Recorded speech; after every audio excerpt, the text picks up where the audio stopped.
세상 모든 일은 결국 옳은 이치대로 돌아간다.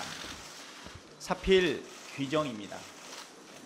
불법을 고집하는 것이 비정상이고 법을 준수하는 것이 정상입니다. 어제 국회는 국회법에 따라 본회의를 열고 법사위 운영위, 가방위 등 11개 상임위원회의 위원장 선출을 마쳤습니다. 대화와 타협에도 불구하고 국회법이 정한 시한에 맞춰 국회법이 정한 절차대로 원구성을 하는 것이 정상이고 법과 원칙과 국민의 명령에 부합하기 때문입니다. 국민의힘은 끝까지 의장실 앞 복도를 점거하고 의사 일정을 방해하는 목리를 부렸습니다. 법과 원칙과 민주적 절차를 부정하고 총선 민심을 수용하지 않겠다는 한심한 행태였습니다. 빨리 국회를 열어서 일을 하자는 집권여당은 봤지만 법을 어겨도 좋으니 일하지 말자는 이런 집권여당은 정말 한 번도 본 적이 없습니다. 국민의 대표인 국회가 국민의 눈치를 보지 않고 용산 권력의 눈치만 보는 것은 청산해야 할 낡은 정치, 나쁜 정치의 표본입니다. 국민의 힘이 균형과 견제를 말하는데 정말 필요한 균형과 견제는 행정부와 입법부 간의 균형과 경계입니다.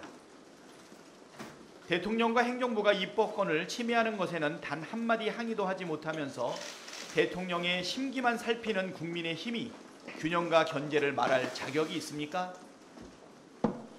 유례없는 14번의 거부권 행사에도 항의 한번 하지 않고 오히려 거부권 행사를 건의하는 국민의 힘이 관례를 거론할 자격은 전혀 없습니다. 국민의힘이 법사위를 고집하는 속내가 21대 국회처럼 법사위 틀어지고 앉아서 일 못하게 만들 속셈이라는 걸 모르는 국민은 없습니다. 윤석열 대통령 지키려고, 김건희 여사 지키려고 특검법 막겠다고 법사위를 내놓으라고 생짜를 부리는 것 아닙니까? 생강짜를 부리는 것 아닙니까? 수차례 경고했듯이 이번 원구성 결과는 국민의힘이 초래한 것입니다.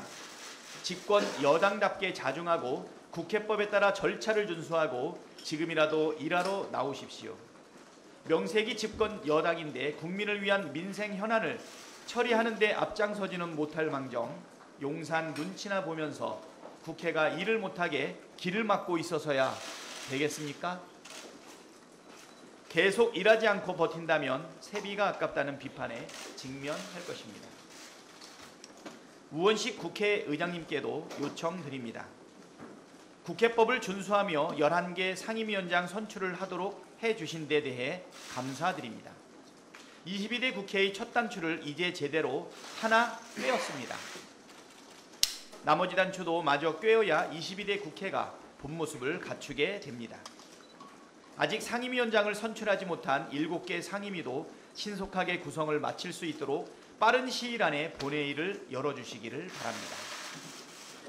시급하게 다뤄야 할 굵직한 민생 현안들이 많이 있습니다. 석유 개발 문제만 해도 얼마나 많은 의혹이 쏟아지고 있습니까?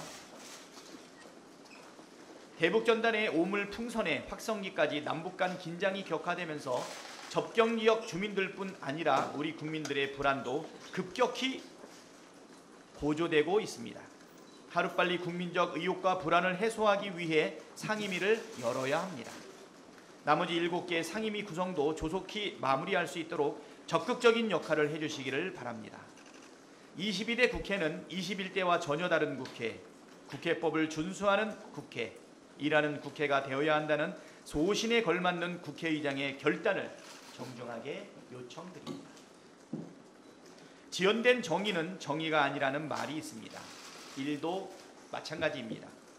민주당은 국민이 명령할 때에 제때 신속하게 하겠습니다.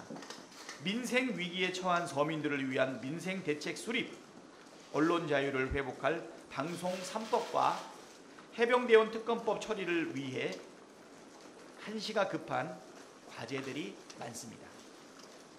민주당은 어제 구성된 상임위들을 즉시 가동하여 현안을 살피고 필요한 법안들을 신속하게 통과시킬 수 있도록 속도를 내겠습니다.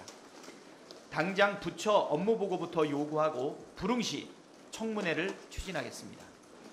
국정조사가 필요한 사안들은 국정조사를 추진하고 국회법에 따라 임시의 회기 내에 실시하게 되어 있는 대정부 질문도 추진하겠습니다. 일하는 국회가 어떤 것인지, 실천하는 개혁국회가 어떤 것인지 말이 아닌 실천과 성과로 보여드리겠습니다. 오직 국민만 바라보고 따박따박 갈 길을 가겠습니다. 법대로, 원대로, 제대로 해내겠습니다.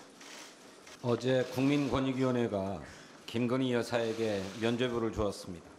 청탁금지법상 공직자 배우자에 대한 제재 규정이 없어서 사건을 종결한다고 했습니다. 온 국민이 명품백 수수 현장을 똑똑히 지켜봤지만 처벌 조항이 없다면서 면책했습니다. 그렇다면 앞으로 공직자의 배우자 누구나 대놓고 명품을 받아도 죄다 봐줄 작정이란 말입니까? 청탁금지법 제8조 4항은 공직자의 배우자가 1회 100만 원 이상 금품을 받는 것을 금지하고 있습니다. 김건희 여사가 수백만 원에 달하는 명품백을 받은 것은 실정법을 명백하게 위반한 것입니다. 같은 법 제9조는 공직자는 배우자가 금지 금품을 받을 때 제공자에게 지체 없이 반환하거나 소속 기관장에게 인도해야 한다고 규정하고 있습니다. 또 그런 사실이 있음을 서면으로 신고해야 한다고도 하고 있습니다. 그렇게 하지 않으면 공직자는 3년 이하 징역 또는 3천만 원 이하 벌금에 처하게 됩니다. 과연 윤석열 대통령은 법이 규정한 대로 시행한 것입니까?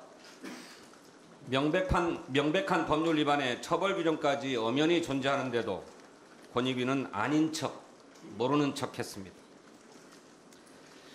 이로써 김건희 특검법 도입의 명분이 더욱 분명해졌습니다. 살아있는 권력을 향한 국가기관들의 알아서 봐주기를 더는 좌시할 수 없습니다. 민주당은 김건희 특검법을 재발의하고 신속하게 처리할 것입니다.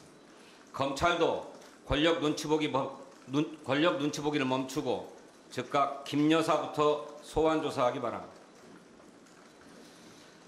윤석열 정부는 석유가 아니라 양파라도 채굴할 작정인 모양입니다. 동해 석유 매장 가능성 검토를 맡았던 액트지오를 둘러싼 의혹이 까도 끝이 없습니다. 액트지오가 세금을 체납해서 법인으로서의 자격이 4년간 정지된 상태였고, 그런데 석유공사는 이런 무자격 업체와 계약을 체결했음이 드러났습니다. 어제 보도에 따르면 액트지오가 이른바 개인이 절세를 위해서 만든 페이퍼 컴퍼니다라고 하는 의혹까지 불거졌습니다. 또 다른 보도에서는 탐사자료 정밀 분석 결과를 검증한 해외 전문가가 바로 그 액트지오 소유주인 빅토르 아브레우 고문의 2003년 논문에 공동저자로 참여한 이력도 드러났습니다. 국민의 의혹이 점점 커지자 산업자원부는 공개되었던 자료마저 비공개로 전환하면서 실체를 감추려 하고 있습니다. 국회의원의 자료 제출 요구도 거부하고 있습니다. 정부가 이렇게 자료를 숨기고 자료 제출을 거부한다는 것 자체가 의혹을 인정하는 꼴 아닙니까? 시추 작업에만 5천억 원 이상의 천문학적인 자금이 들어간다고 합니다. 민주당은 산자위를 중심으로 제기된 의혹에 대해서 철저하게 검증할 것입니다. 의혹에 대한 규명 없이 시추 예산을 늘려줄 수는 없습니다. 자료가 없으면 예산도 없다. 이 점을 정부는 명심하시기 바랍니다.